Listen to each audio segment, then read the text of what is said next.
first love.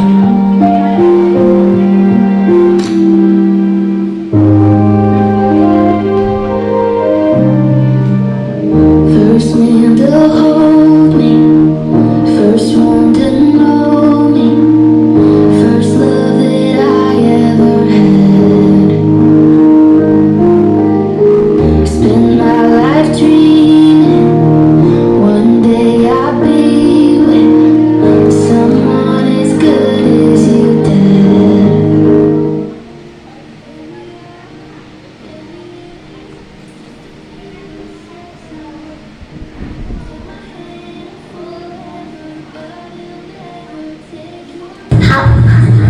Happy Father's Day, Tatay.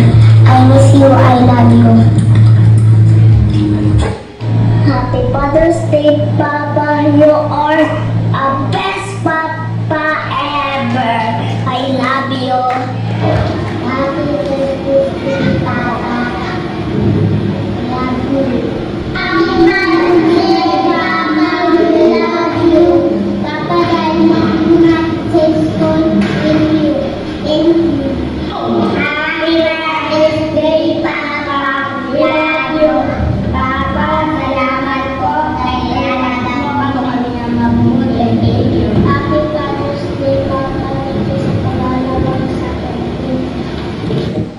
Happy Father's Day, Pang. At thank you sa lahat ng sakripisyo, sa pagmamahal na walang sabong pagmamahal, at salamat sa pagpapalaki sa amin bilang hindi lang isang mabuting tao, kundi isang taong may pagmamahal sa Diyos at sa mission na ibinigay ng Diyos sa atin. At yan din ay patuloy na pagpalain ng Diyos ang iyong buhay, patuloy kang mamuhay sa mission at pagpapala at grasya ng Diyos. Salamat sa lahat. Love you, Pa.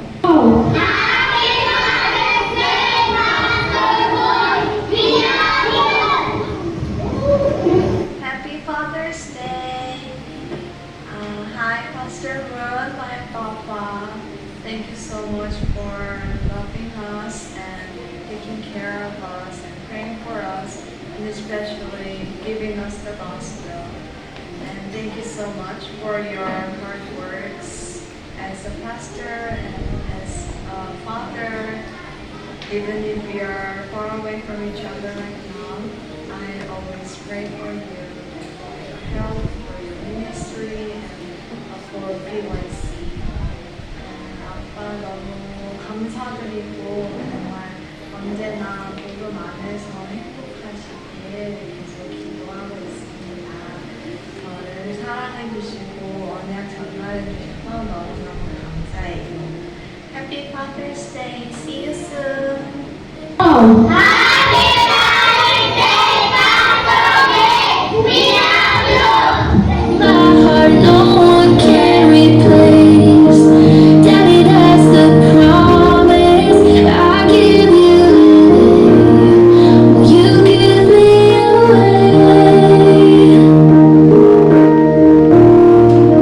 My heart no one can replace.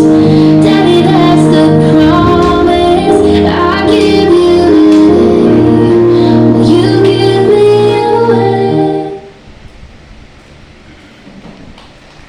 What are you looking at?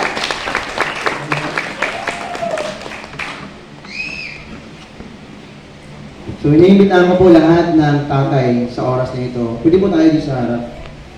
So, bibigyan namin kayo ng big, warm arm. Hug or hug. Pero po, lahat ng father, lahat po ng tatay. Pero po, don't be shy. Ito yung time ng mga tatay ngayon. So, alam ko, minsan sa bahay, kayo naghugas ng plato, kayo ang naglalaba. Time ito. Ayan. Lahat po ng tatay, kung kayo po yung tatay, ayan. Hindi po, huwag po kayong maiya. Oras na to. Day off nyo ngayon bilang mga ama ng